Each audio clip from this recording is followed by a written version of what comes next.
चलिए भैया, और वो समझ के बीच में एक बार हमनी के निर्गुण गावे जा रहल बानी जा। ई कौन हमनी के त निर्गुण हो ना, ये हमारा मदन चाचा जी के निर्गुण हो। ऐसे कि वहाँ के आज धरती पर नहीं खी, लेकिन आज हाँ वहाँ के गीत अमर बाटे। आज वही चाचा जी के गीत आज हम ये गावे के प्रयास कर रहल बानी सर। क्या बात है।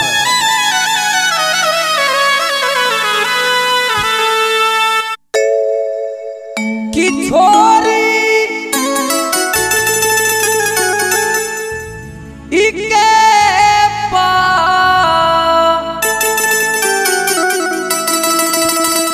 आरे परइला ए समाज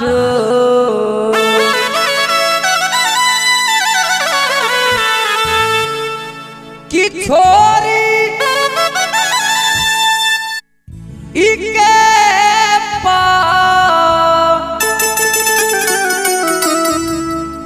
आरे परइला ए समाज कैसे के भावना हवा रजिएरा, कैसे के भावना हवा रजिएरा।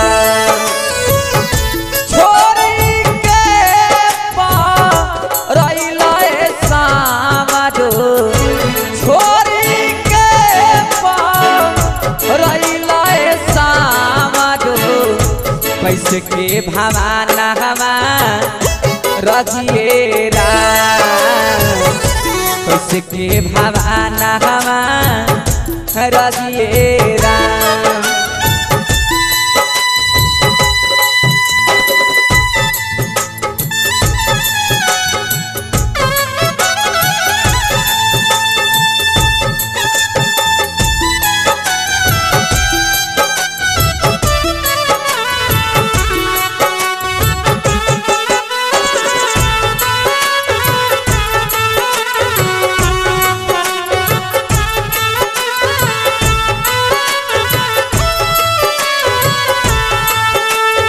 मुन्ना भैया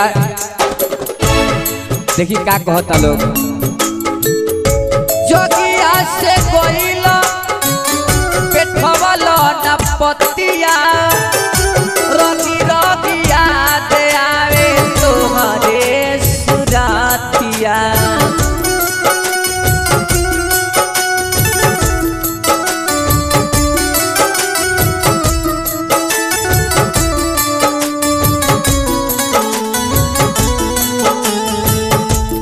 अरे लुगारी पेन्हावाला, लुगारी पेन्हावाला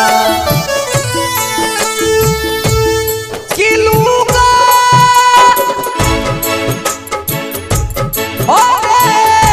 पे अरे पेन्हावाला ये समाज,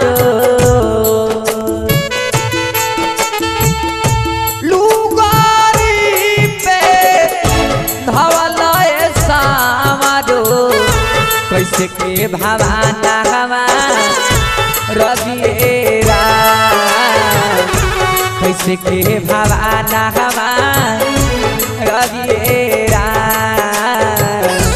कैसे के भावना हवा रजिएरा। और इस जो आप कार्यक्रम देख रहे थे बिल्कुल निर्गुण गा रहे थे मदन चाचा जी का, कैसे के भावन में रहे राम। तो इस आप भजन को निर्गुण को सुन रहे थे और काफी बिल्कुल अंधा मेरे भाई हैं सूरदास, और इसको गाना गा रहे थे। और आशा कर रहे हैं कि आप सबको बहुत ही अच्छा लगा होगा। अगर आप सब इनको हेल्प करना चाहते हैं तो आप सब इस चैनल को शेयर कर दीजिए। तो आशा करता हूं कि यह वीडियो आप सबको बहुत ही अच्छा लगा होगा। अगर अच्छा लगा हो तो लाइक और चैनल को सब्सक्राइब जरूर कर लीजिएगा, और इस भाई के लिए प्लीज एक एक शेयर जरूर लगा दीजिएगा, क्योंकि आंख नहीं भैया है ना, तो इनको आगे बढ़ाना है। तो फिर से मिलेंगे एक नेक्स्ट वीडियो में, तब तक के लिए good take care, bye bye. तो थैंक फॉर वॉचिंग। तो वॉच करने के लिए बहुत बहुत धन्यवाद। Love you.